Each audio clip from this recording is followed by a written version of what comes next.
it's the off season. We're here. Thank God.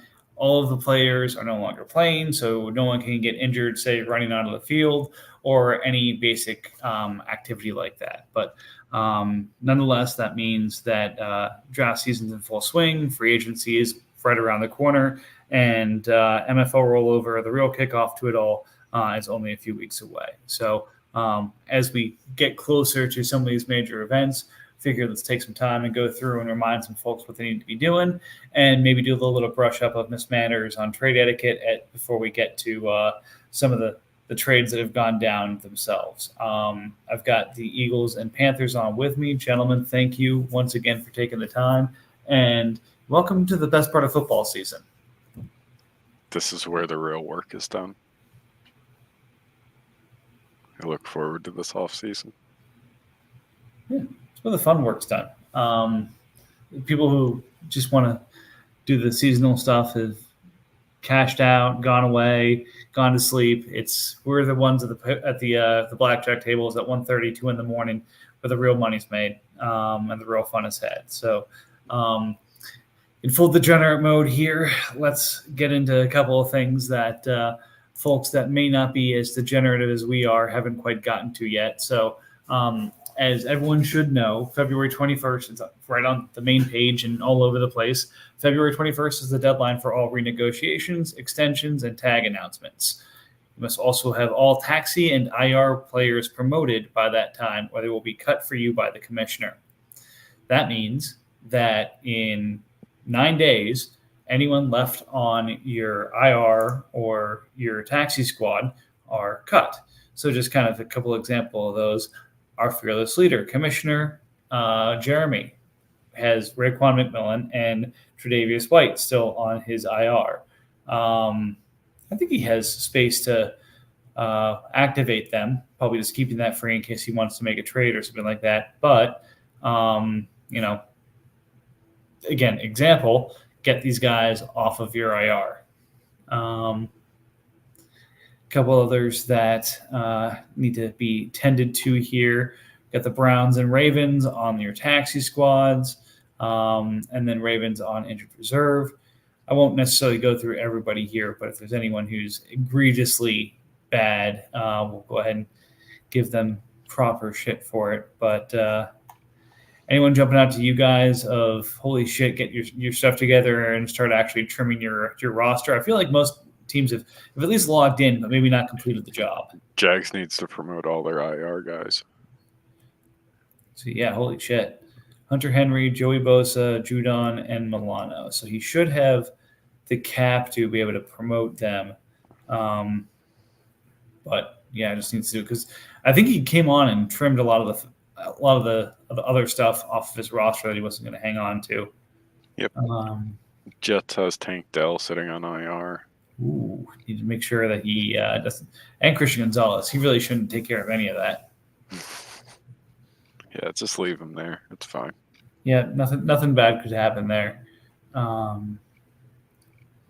Let's see, DeMar Hamlin left on Chargers taxi squad right now. I don't know. I feel like he's kind of a fringe roster player. Maybe you just leave him there at $3.6 million. Just cut him from your roster and move on to the next thing. But if I own him, I'd probably keep him if his price isn't too crazy. But if I don't own him, he's not a player that I'm going out to buy in free agency or anything of that nature. Yeah, I feel like it's I'd have him as a min salary, maybe taxi squad guy, and then okay, he's actually going to play, and guys are on by. Maybe I'd play him for a week or two, but I don't think he's not a guy that I'm necessarily putting on my top 40 at this point. Right. Let's see. We've got Goose with a couple guys on taxi, both 1 year, so wouldn't be surprised if they stay there and never get activated. Bears, despite $33 million in cap space and 28 players, has Daniel Hardy on his taxi squad still. So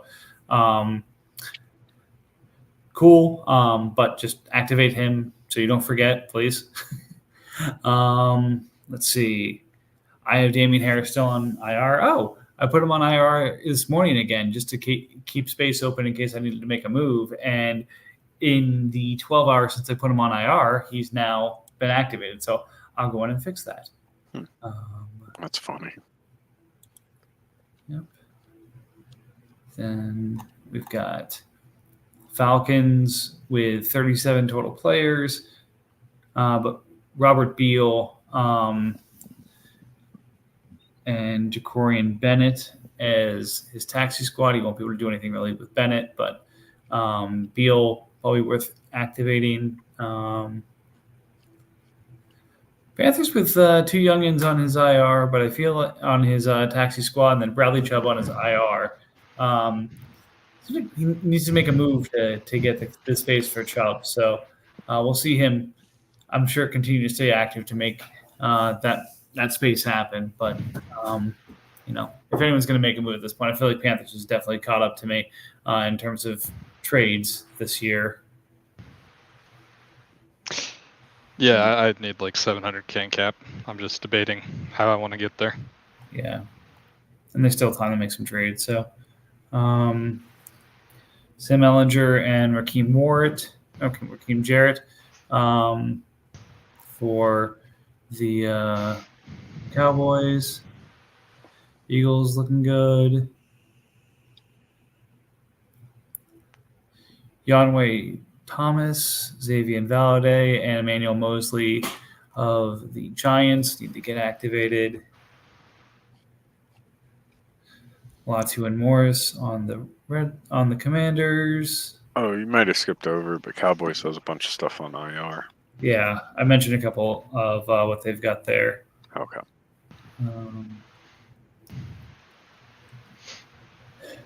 And I assume Smith is probably just going to stay there on the Rams. 1 year, $9.5 million left. Like, he's not going anywhere. Yeah, looking at the Commanders, it's time to bite the bullet and just cut Deion Jones. If you cut him now, it's 50% dead cap, and then it's 25% at rollover, to where he's only missing out on $4 million. That gets you 8.3 in savings, essentially.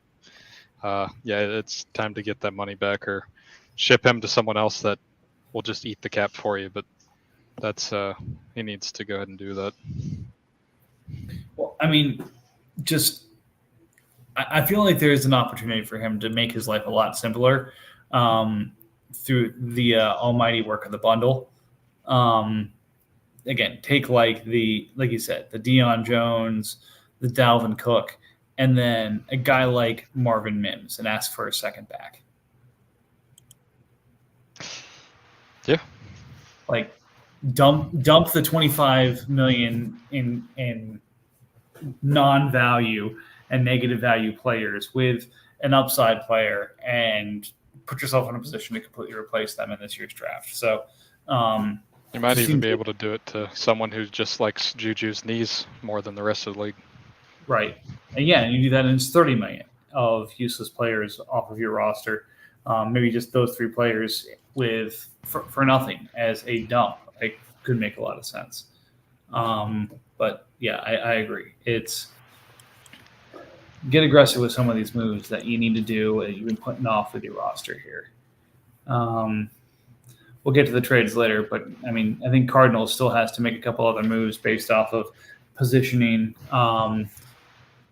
There are some teams that are hamstrung, like the Titans, that seem like they won't have the space until next year because they've got $80 million in dead cap that comes off in rollover plus the increase in cap that we'll normally get. So a couple teams that are hamstrung. For the most part, there's a couple teams that, like you said, Panthers need to make the move they need to make before the calendar changes over.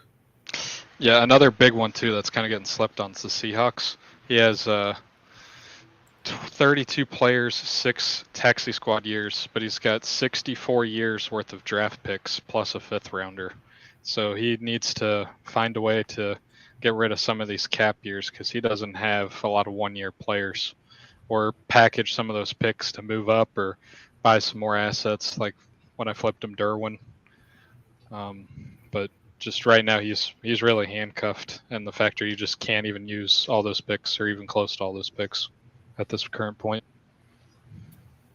I think we'll see him.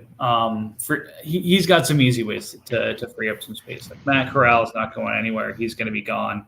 Jalen Windemeyer. Oh yeah, for sure. Just a bunch of guys where it's like they're on 3-4 year deals. It's better to do it before rollover than after. So that's true. And again, you take those deals, you put them with like a third round value. You take Tavarius Moore, you take the other 6 million or 8 million or 6 to 8 years of players I mentioned earlier. You put all those together, you attach a third or fourth round pick to it, and you go to one of the teams that has the space and is clearly, not trying to compete and make your life a little bit easier. That's the one thing I'd like to see more of in this league is, there's teams all over the place doing all sorts of different things, like a little bit of activity and position yourself where you want to be. And you might have to, engage a little bit to get yourself there, but make your life easier. Don't make it tough for yourself when you're logging in.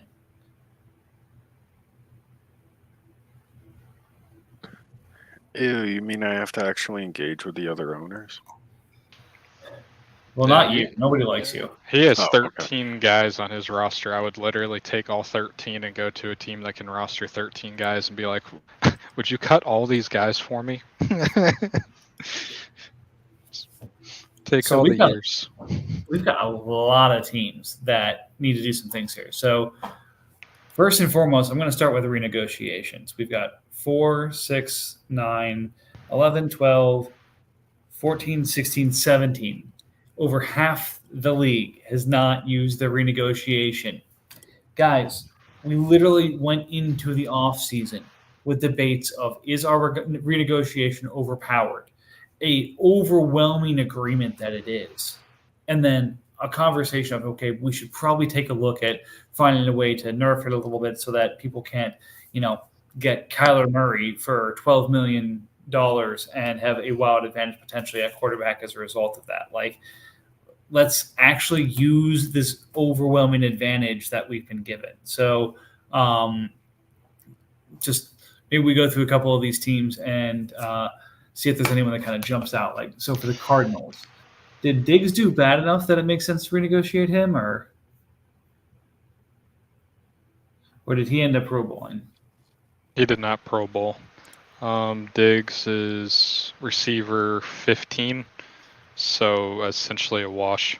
You'd save $1 million. The one I saw, though, was DK Metcalf. You can save about, you can save $10 million off DK right now. DK will go down to T. Higgins at $13 million a year. So, yeah, that'd be huge for the Texans. You get to keep DK, and you get another $10 million. I see Josh Allen was he not a 23 Pro Bowls? That's last year. Okay, never mind. So he was still a Pro Bowler. So you can't do anything there. He's going to get a lot of cap back from rollover. Comes to franchise tags. Somehow the 49ers still haven't tagged Purdy. Ooh. That just needs to be done, period. He already spent a first rounder acquiring the guy. At least he should try to get a first back. And without tagging him, that's just, yeah. If I hadn't already tagged a player, I would trade for him to tag, but I cannot, unfortunately. That's going to be an interesting one for the tag. That's about the only people, quarterback-wise, that is worthy of really any conversation. I guess you could also say he could renegotiate Watson, but I just think the DK tag is worth way more. You get DK down to $13 million. That's pretty big. Looking where else? Huh. I mean, there's a question here. A guy like Shaq Leonard clearly is not the dominant player he was. Renegotiating him from 12-2 down to 6-1 at this point, but he becomes a 5-year contract. Trying to debate if that would be a good or bad idea in terms of things. His price would definitely fall in line with what his production would be. Make him appealing, but that is a large commitment. just because you would have him until he's, 33? So, I don't know, with his injury history, is he going to make it to 33? Let's see. Oh, San Francisco's on and doing shit with their IR, so maybe they'll actually do something with Purdy. The other obvious one, guys, Cowboys and Devontae Adams. Just go ahead and cut that in half. Just half it. Yeah, like That would be nice. it's so obvious. It's some of those where it's like it's so obvious. Like, dude, just log on and do it. Like, what's the point in waiting at this point? Anyone who's going to trade you for it would have done it already. Just do it, and then we'll roll over. We'll go through what we got to go through, and then you can make the deal. The new Ravens owner with Rashid Shaheed, you can essentially half him as well. Takes them from 19 closer to 10, to where that's a lot more digestible. Yep. Not one that necessarily needs to be renegotiated. Oh, well, maybe it might work out. But Cooper Kupp. Yeah, I was just looking at him whether that would come down again. Thomas could probably be cut in half, but again, then you would have 5 years of Michael Thomas at $7 million. I'm not sure if that's any better. It's interesting. Those were two that were discussed before the beginning of the season, and as like things that could have been extended. That I think a lot of us were like, we're not sure. It might be worth just letting their contract go and then just franchising them for the last few seasons. Mm-hmm. It's interesting how like one good season can change that perspective, or at least make the other option like more of a consideration. You can save around $6 million on Dallas Goedert, but he'll also be going into his age 30 season. That's probably still worth doing. Lock him up till he's 34. Save you $6 million. I like that. Hunter Henry too, he's could be not quite halved, but get you under 10 million. Yeah, I'm trying to see if there's anyone who's acquirable who makes sense to do that also. Like,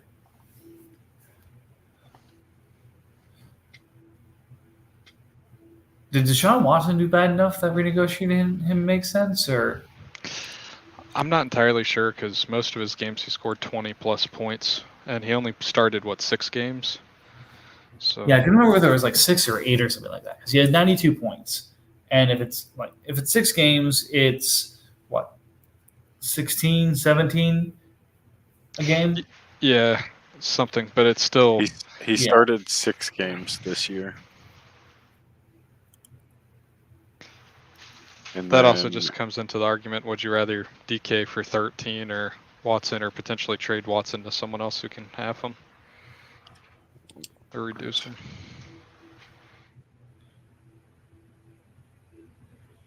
It's true. Let's see what else. Just going through to see if there's any other attractive renegotiation deals sitting there that it'd say, hey, go get this player for cheap and renegotiate them. I feel like most people probably have those on their trade bait, but no one's really looking at that right now. For the most part, everybody's really. Trying to trade for draft picks prematurely.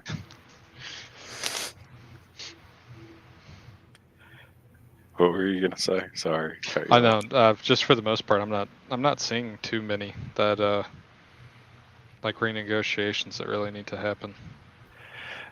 No, I will tip my hat to a lot of people made like good choices with the renegotiations. I think we only had one that was just not used properly.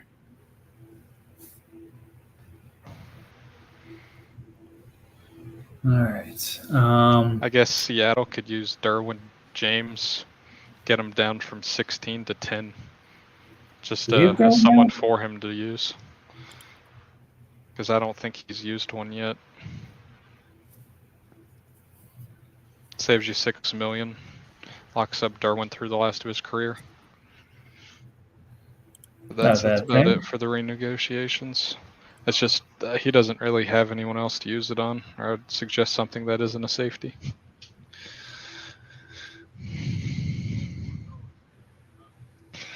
For the most part, looks like everybody got him down.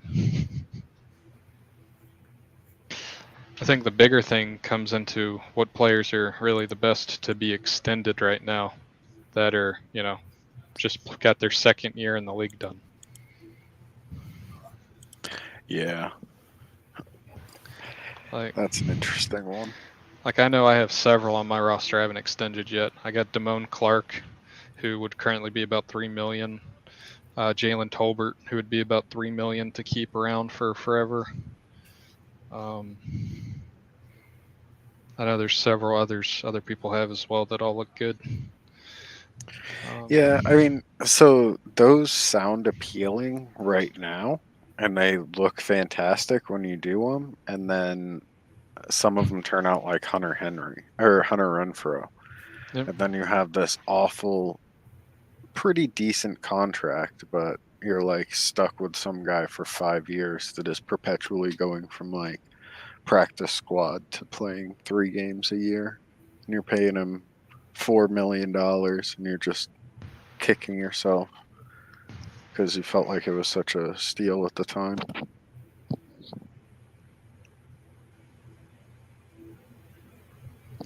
Yeah, it's definitely the thing with that though is it is a great way for some of these teams that aren't as good to target some of these players, because if they do hit, then you do have a massive, like I went and traded for Rashawn Gary, and when I went and got Rashawn Gary, I extended him, and that's how he's he's 1.2 million right now, and I know he hasn't been as productive since he got hurt, but that's still a heck of an edge player to have for not even 2 million.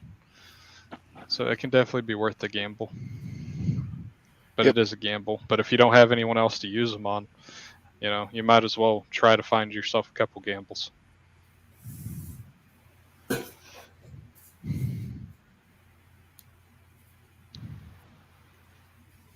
right. So yeah, use your gambles, use your renegotiations if you can. I mean, you might not get a $15 million savings, but there's still some strategy and still some values to be found. I think we went through a couple of them. And again, get your roster in order.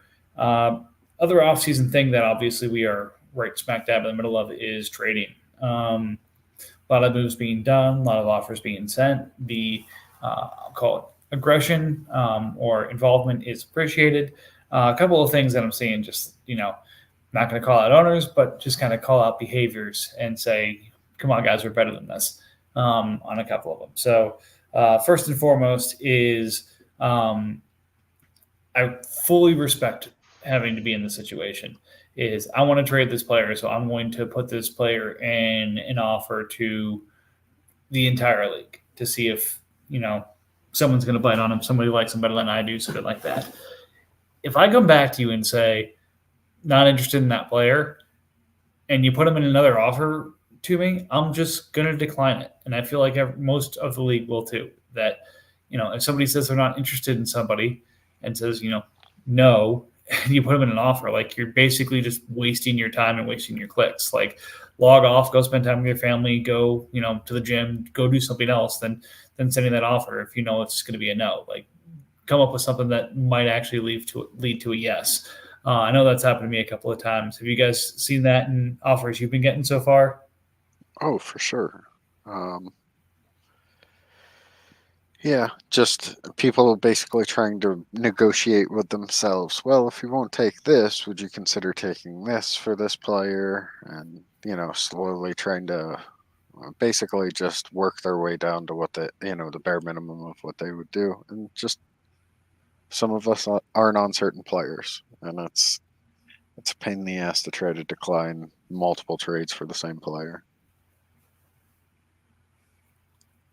Yeah, and look, I mean, we all make mistakes too. Like, I send a ton of offers. I might repeat an offer, or I might slip somebody in there that you said no to. And if I did, please do exactly what I talked about. Toss it to the side.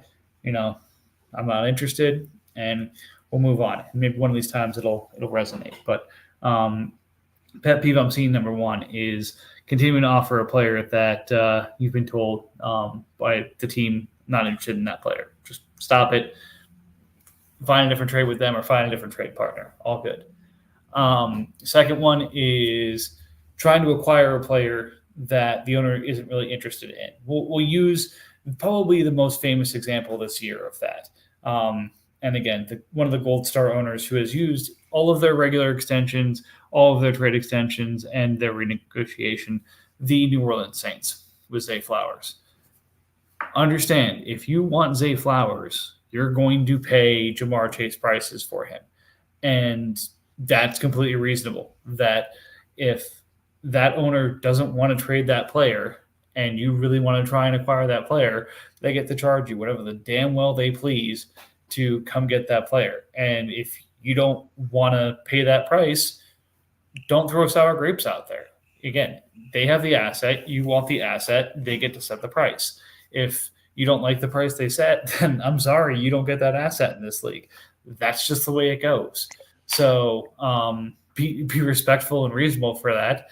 And, expect that if you're going after something that's not on the block, just like in real life, you're going to pay more for it. Another example that is, I'm pretty sure the Bills is a Cowboys fan, and he drafted Dak, and he has Dak. I don't think he's willing to trade Dak. So you could send him 500 offers, but don't expect to get much out of him. He's actually a Packers fan, but he called Dak his rookie season and drafted him everywhere. So that was like the one of the big calls he's had that's been an absolute hit. So as a result, he is a full lifelong Dak fan until the point where he's not playing anymore. So again, not exactly the reason why up front, but yes, to that point, Bills is not going to trade you Dak. Like, I don't think I've ever seen – I think maybe I've seen him trade Dak once, and it was because somebody overpaid by 50%. So just understand that's what's going to take to move some of these guys off these guys. And if you're not willing to do that, then don't get upset. Don't throw a fit. Don't, talk shit to that owner that they are a bad owner, that they won't trade you that player. It's their prerogative of whether they want to trade you something. Yep. Any major pet peeves that you guys are seeing right now?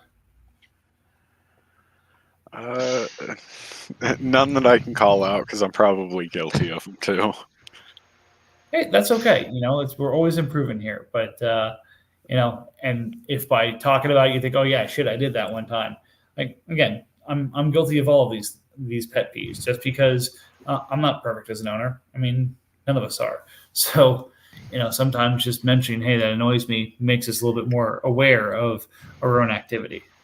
One thing that, one discussion we had prior to the pod, but I think we are all conscious of it, but just to verbalize it, just be patient with some things. Sometimes it's more about timing when certain things get moved. So somebody might have something up on the block, and they're definitely fishing for offers, but they're not at the right stage of moving it, and that's going to happen a lot in the off season. So, patience. Don't be annoying, but there's nothing wrong with waiting a little bit and checking on things that you would like to acquire. Oh, thank you. That's another thing that has come up that I try and be aware of, and I'm not always, but understand what an owner's trying to do. Like, for example, going to the Broncos right now and offering him a lot of win now, older, expensive contract players, you're just going to get declines and all sorts of other shit from him. That's not what he's trying to do with his team. That's not a direction he's trying to go.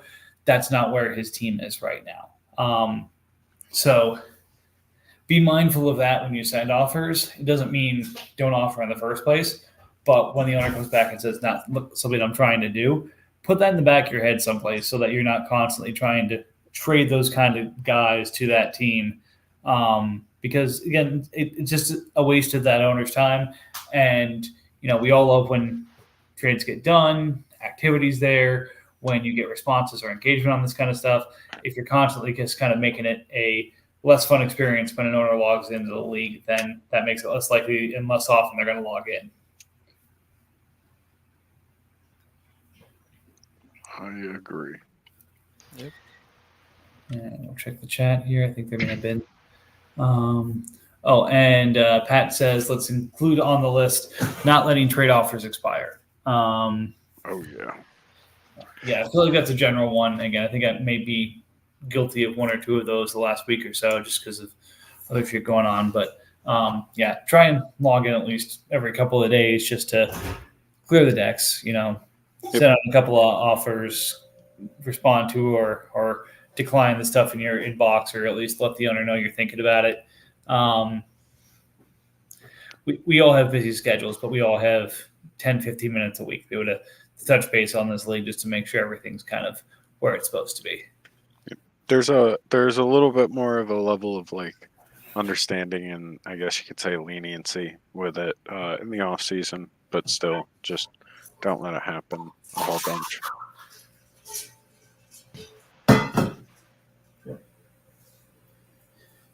All right. Should we get to the trades that have gone down? Yeah. All right, let's get to it here. So today is the 12th. Our last podcast was, 2 weeks ago? Yeah. So that was what? That was the Wednesday. The Channing Tindall trade happened. Chase Brown happened. Derwin got moved. Rashawn got moved. I think, Roshan was before that. I think Ayuk was after it. So, yeah, I think I think it was 9 trades happening in the last 2 weeks or so. A couple of them involved me. So, we'll kind of get into it. There's some good ones on here. Yep. Again, as Broncos tries to move up and around in the draft, trading Brandon Ayuk, and I think that's the 27th pick for the, I believe, 11th pick in the draft. Again, Ayuk had a hell of a season from a points perspective. I think part of the reason the Niners lost last night is he wasn't as involved as he should have been. But definitely broke out as a receiver this year. So pretty solid receiver who's going to have to get paid or has gotten paid just recently due to his contract turning over from rookie to main contract. But isn't an offense that's going to be worth it. But again, some of these receivers are really interesting this year. So understand the trade up and but still, for that kind of player, I'm willing to trade back. That pick was 108. Oh, that's right. But yeah, fine trade. Still end up with a first-round pick. Ayuk, who is somebody that if you want to hold on to him, it's perfectly fine. If you want to move him for more assets and more picks, it's definitely an option. I have a feeling we'll be talking about that shortly. Yeah, moving back 20 spots and getting a player like Ayuk, I like it either way. Yeah. Yep. Again, just trying to kind of saw him at a certain value of draft pick. So saw it as what would it take to get from that draft pick to the 108, and that's how the deal kind of came together. RJ, you and I getting together. Making Patrick Surtain making a habit out of moving corners around, taking back Parker Washington, and a 4th this year and a 5th next year for the real life Pro Bowl or All Pro corner, but in here still just having a good season. Yep, I don't know. Adequately valued corner that will be doing this job for years to come. I think that's a perfectly fine price to pay. Washington's, he looks like he has a bright future. Definitely a decent gamble, but this is one of the few times where moving offense for defense actually feels good because we're not dealing with like the top tier of players or top tier positions. I think the thing that really just makes it more even, other than just me hating it, just Surtain's going to be very cheap for his entire career. Now that we are moving to 2 corners, I don't hate someone getting a player of his caliber in any kind of trade. Yep. that was one thing that I had to even doing this trade was kind of an experience for me on like how to properly value corners now.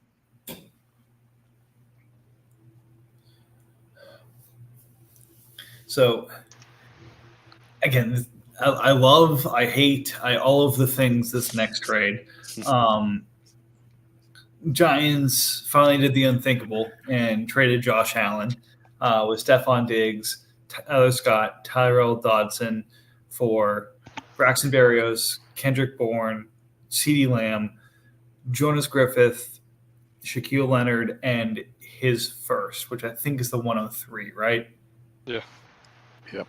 So basically, it's the 103 CeeDee Lamb and bad contracts for Josh Allen, Stephon Diggs, and I like Tyler Scott. I think he's filling in for Boyd now that he's walking. Basically, those three. Wrong team.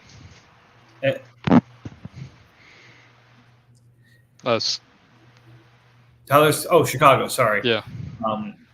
I was thinking Mooney. Okay, sorry. I get Jones and Scott confused sometimes. But yeah, I mean, you're right. It's for the most part, it's the Diggs and Allen for CD in the 103. It's definitely interesting. I don't know what side I'd rather be on that. It really comes down to what he can break that pick down into. If he just sits at 103, takes a quarterback, if he misses on that quarterback, that can be massive. But if he's able to move that 103 for, a solid QB plus, he's got a championship level kind of team. So it's one of those where, he definitely took on some more risk, but definitely has a chance to make his team even better. And that's hard to do once you get to that top tier.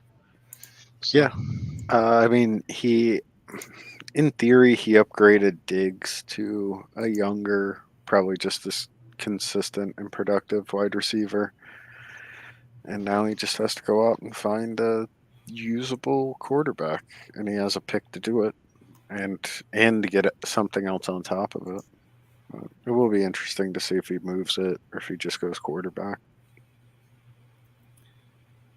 Yeah, I think, again, to your guys' point, he'll likely move down from the 103. I think that's one of those where it's like I don't think he'll be patient enough to do this, but if you've got the 103 like that in our kind of draft, that's a draft day type of trade to move down, is you hold that pick and see if RJ, you actually go through and take Marvin Harrison Jr. with the first pick.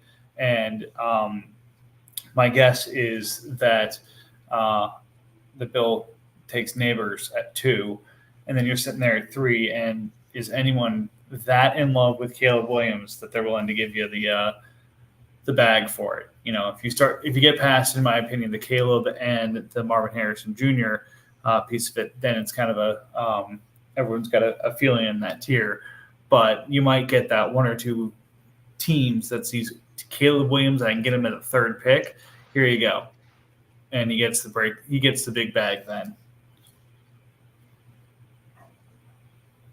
I don't know. What do you guys think? No, I like that.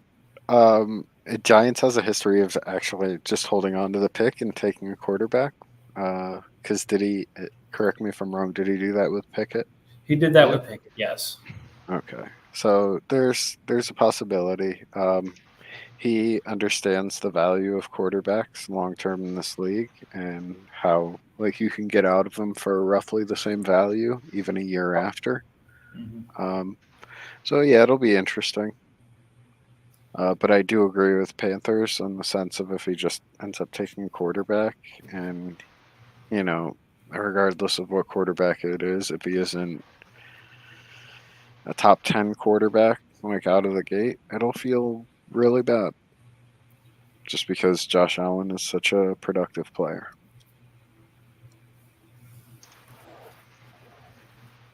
So yeah, now it's a question of how does, with all of that money, Arizona build around them. And I think he did a pretty good job of when he was breaking it down, getting pretty well diversified. Taking a quick aside here. So he picked up Mason Rudolph as kind of a roll of the dice. I don't think he's going to end up getting any kind of shot at the Pittsburgh job outside of maybe competing in camp. So, or I think he's a free agent actually. So he's probably going to go away. But main things he's got to build around. He's got Allen. He's got Diggs. Michael Mayer. Again, rougher rookie season, but second year should be better. Again,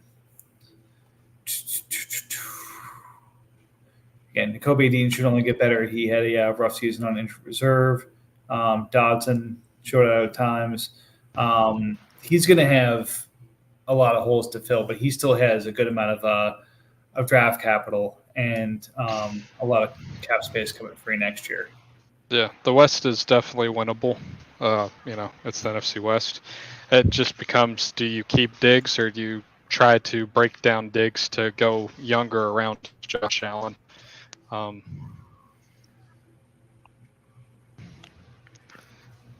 be interested to see what Diggs would fetch. I don't know how much more you can break him down. I think he becomes what Keenan Allen was essentially, right? You get a late first and hope for a little bit more than that. That's fair.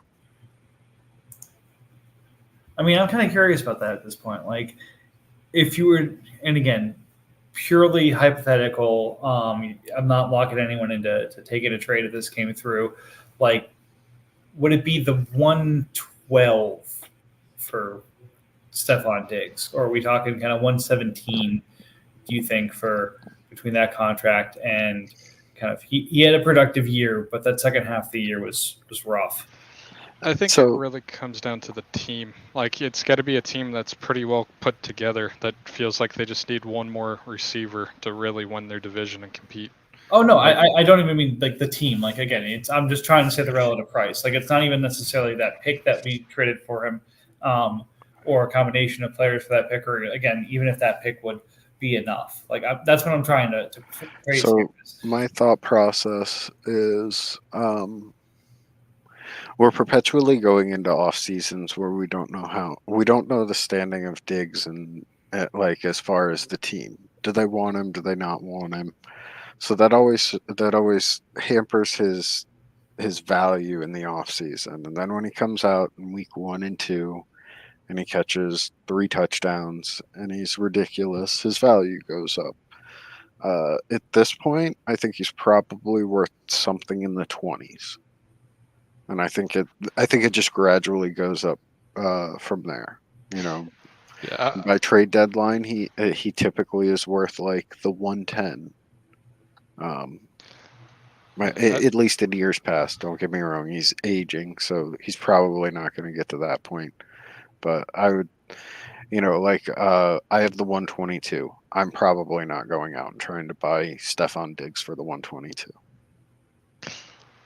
I think in a perfect world, I think you hit it right on the nail. I think like the 120 range is like the perfect like value for him.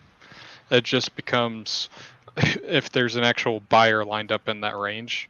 And I think as you start moving back, maybe you get to like the 125, 128-ish range, you might want something else a little bit more on top, like maybe a third or this, that, or the other.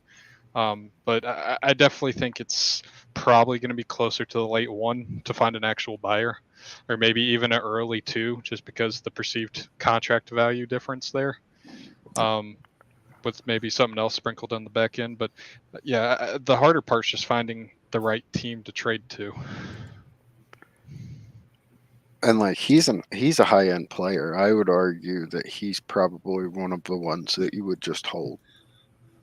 Like, I bet you his 3 years from now, his age 33 season is probably going to be more productive than most of the like good players at 33. Yeah, it just depends on your team. Like, I don't know. The Cardinals are, to me, a lot of pieces away to where in 3 years, where, you might be getting his last year, might be the first time he's truly, championship contender worthy. Right. He could win his division, but, the NFC West, the AFC South, the AFC East, those are usually our, oh, congrats, you made it to the playoffs. Everyone was hoping to play you goodbye. So in theory, Diggs would be perfect for a team that is just finishing their rebuild or is like slightly more advanced than what Cardinals is right now. Yeah. Yeah, like they're about like Texans might be an interesting team, but That would be perfect. yeah. Texans, Jags. Like if the Jags still had a first, if he could find a way to just add a tight end, add maybe one more linebacker, and add him, he'd, he's got Mahomes. That could make him a playoff deeper team than what is perceived right now. Yep. This is true. All right, back to the last 6 trades. Max Crosby getting broken down by Bill to Bills for the Bills first this year and the Bills second this year. 119, 219. Yeah, so 19 and 51, which is just interesting given, everything that was given up for Crosby. But yeah, I mean, I think it was one of those where Bill kind of realized that it was a little bit of an inflated price for Crosby, like that he paid, but he didn't pay straight up picks for it. He paid players. And it's not like you can go back on those trades. You can't reverse them or anything. So you kind of just have to get what you can. And I think this was, he might have been able to get more, but I don't think there's many people, coming to him like, hey, would you sell me Max Crosby for 2 firsts and one of them being a mid first? Yeah, I think I agree. This is probably as good as he's going to do. And frankly, I feel like probably what the elite edge price is going to settle out at when we get into true position. I think once people see what some of the values are, what some of the positional ranks are based off of people getting classified where they're going to be next year, people will realize the value a little bit differently. But as for now, I think this was the right sale price. Surprised this is what Bills is doing consolidating. I thought he'd be trying to break things down, but Eric's going to Eric, and usually does it pretty successfully. So I won't second guess him too much. I'm going to keep a screenshot of this pick. So the first person that takes a defensive end in this draft, if it's before 119, we're just going to show what you could have had. Well, it's 119 plus, 51. So, but you're definitely not wrong. All right, then Giants continuing the breakdown. Greg Rousseau, EJ Speed, Daxton Hill, and year 25 third RJ for Javonte Williams and the Chiefs 24 second, which I think is what, 227 or something like that? That's 223. Okay, so 55.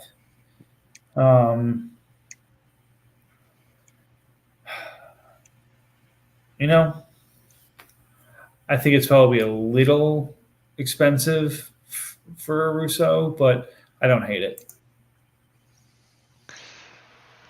No, I don't hate it with the Dax Hill basically being, like quietly a really good toss in.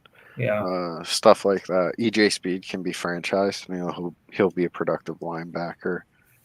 I don't know if he really adds like much value to the trade in theory, but it's another it's another player that'll be productive on Patriots team if he decides to keep him.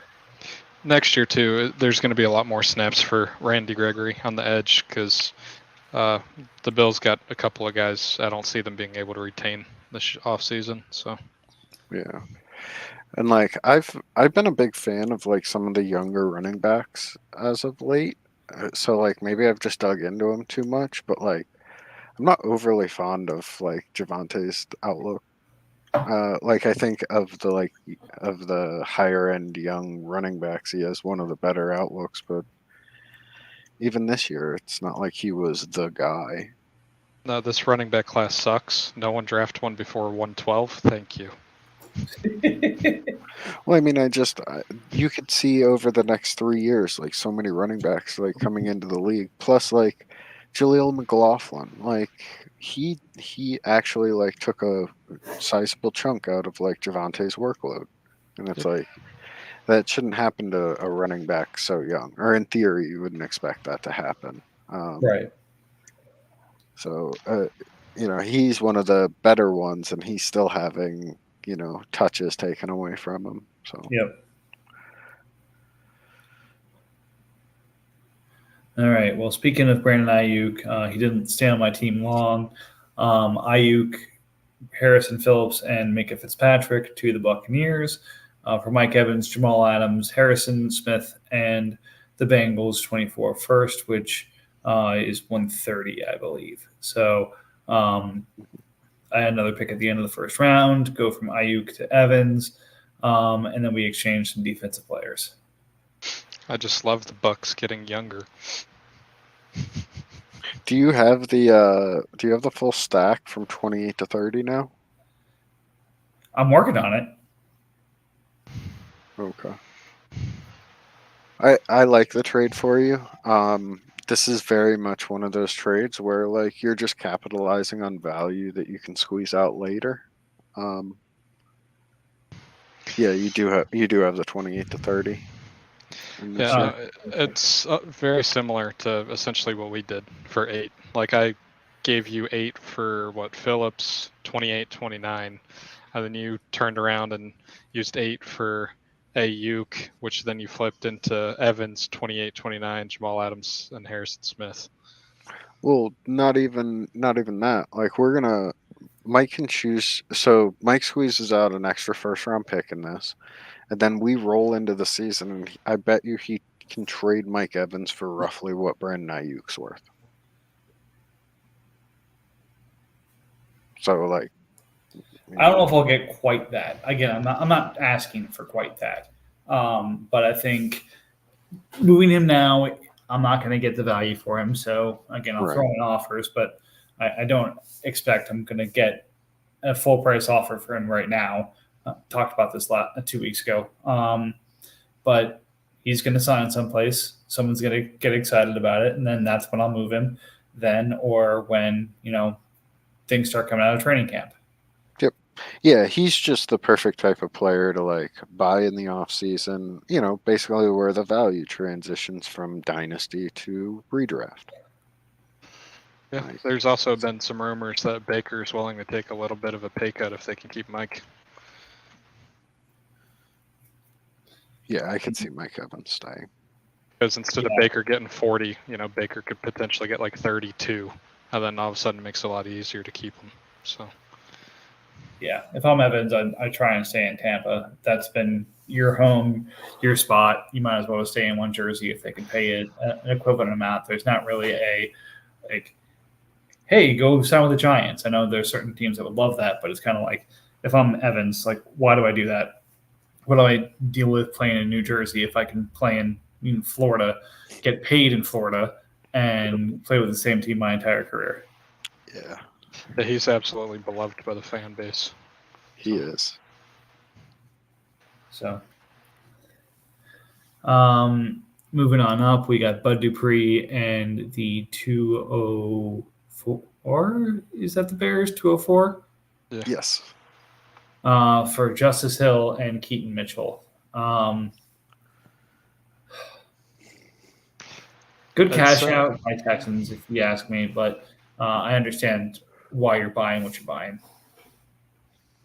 Yeah, it's going to be interesting because he tagged Hill, which is going to make him like 15, 16 million. So he's got Hill, Mitchell, and Gus. So he's really relying heavily on Baltimore not bringing in another RB for competition there. So if they don't, then he's got Kenneth Walker in the Baltimore backfield, which will always be second to Lamar's rushing, but still. So I like Keaton Mitchell a lot, and it's mostly due to his age. He just turned 22, so that means he's going to play the whole season at 22. That's a lot of seasons to like improve in the NFL, even before he's viewed as like an old running back. So I really like that. I think that could quietly end up being far more valuable than 204. But yeah, good cash out by the Texans right now. Yep. Nice little consolidation here by Panthers, trading defense value for offense value. I love Trey Palmer too. Him and Trey Hendrickson for T. Higgins. Good consolidation on the offensive side. Should be relatively insulated even if he stays in Cincinnati, or a lot of places for him to sign as receiver one. But again, good value. I think Higgins is 14, 15 million right now. 13. Yeah. So comparatively, where a lot of the extensions for these second contract guys are, he's probably one of the more affordable right now. That's going to end up in a good situation. So I like the consolidation. I like the players you gave up too, but again, it's two dimes for a quarter. Yeah, I definitely agree with that. I like both the guys I gave up. I had a hard time giving it up. It's hard to get a receiver in that tier group for what essentially is an edge with the extended group we're about to have, and a receiver who's good, but I don't think will ever be as good as Higgins. Oh, I thought this was a home run for Patriots. In my opinion, Trey and T are worth roughly the same, so you just got a free Trey Palmer out of it. I love this. I'm not a real life fan of Trey Hendrickson, but fantasy and that contract, that dude's a stud. He's still there. We're gonna have so many defensive ends, and he's still gonna be like one of those like standout top 5, like almost irreplaceable players on the edge. He definitely will be, but T literally just turned 25 too, so I like the longevity playing receiver.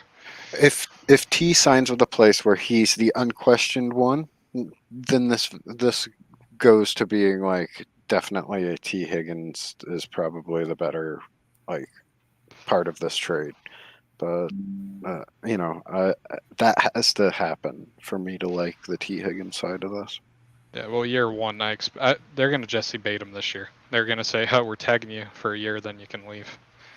This is what I truly believe will happen, because they got like the 5th or 6th most cap space, so they can easily do that and go from there.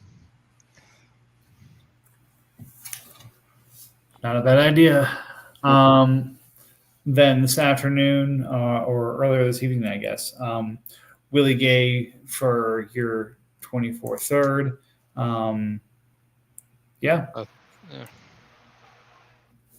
Started in the Super Bowl last night for a pretty solid defense. Not exactly a great year, but seems to be a part of that defense and in a position to continue so. He's a free agent. Oh, he is? Yeah. No shit. Yeah, I like the player. I just really believe he's going to get a better opportunity elsewhere. I don't think he's necessarily one of the best top-end linebackers, but I think he can go to a team, plug and play, and be really productive for a year or two. Yeah. So, with the change of linebackers, I felt good gamble. Yeah, him being a Zach Cunningham type that is like productive on the like above average production, and then just moves to another team and maintains like productive isn't a wild idea. I definitely think like as far as like talent, you're not going to find a player comparable in the 3rd round. Yeah, and there's a lot of teams that have some serious linebacker issues going into next year. And a lot of teams that are, there's a lot of openings. It's actually like one of the biggest needs I think really the entire league has right now is there's just not enough good linebackers. The actual NFL, not the 32-man. Yeah. Well, again, you're starting to see it. It's turning into the defense, the equivalent of a tight end on defense. Like you got to have the bulk of a defensive lineman to be able to rush the passer when called upon. You got to be able to cover tight ends or receivers on the other side, or running backs on the other side. And those fuckers are getting pretty fast at this point, and have some size to them. But you got to be able to clog the middle too when you're told to fill a lane. Like you're a certain size, a certain weight, and a certain speed, or else you're incomplete. Yeah, well, and then you got tons of good guys that are just getting really old and need to be replaced. And there's a lot of guys that have kind of came in the league and filled in roles, but aren't very good either. Like on the good end, you got Bobby Wagner and Levante David, which there's a chance they've played their last snaps. Then you got people hitting free agency this year, like Frankie Louvu, who will probably be near the top, and I'm sure Carolina's going to try their best to keep him. But then you have other guys that I just don't think that highly of, like in Alex Anzalone, to where he plays and he produces and he's a good leader in the locker room, but he's not always that good on the field. And I feel Willie Gay can kind of be one of those guys, to where he's not necessarily the best, but he can play a role and put up enough points that you just like having him.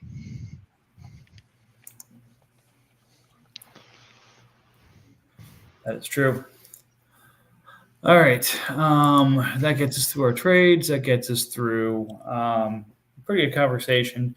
But point made, probably before we get to the next podcast, we'll start seeing MFL do their rollover, which means that our GMs will start their rollover. So take the time this week. There's no other football going on. It's a good time to kind of check in and make sure you're ready to roll. We laid out a lot of the obvious moves to make. Please don't let those fall through. I wouldn't mind getting to bid on a Brock Purdy in free agency, but just don't let us have that problem because you just weren't paying attention. Like, be better. So until next time, gents, keep the trades rolling and keep it civil.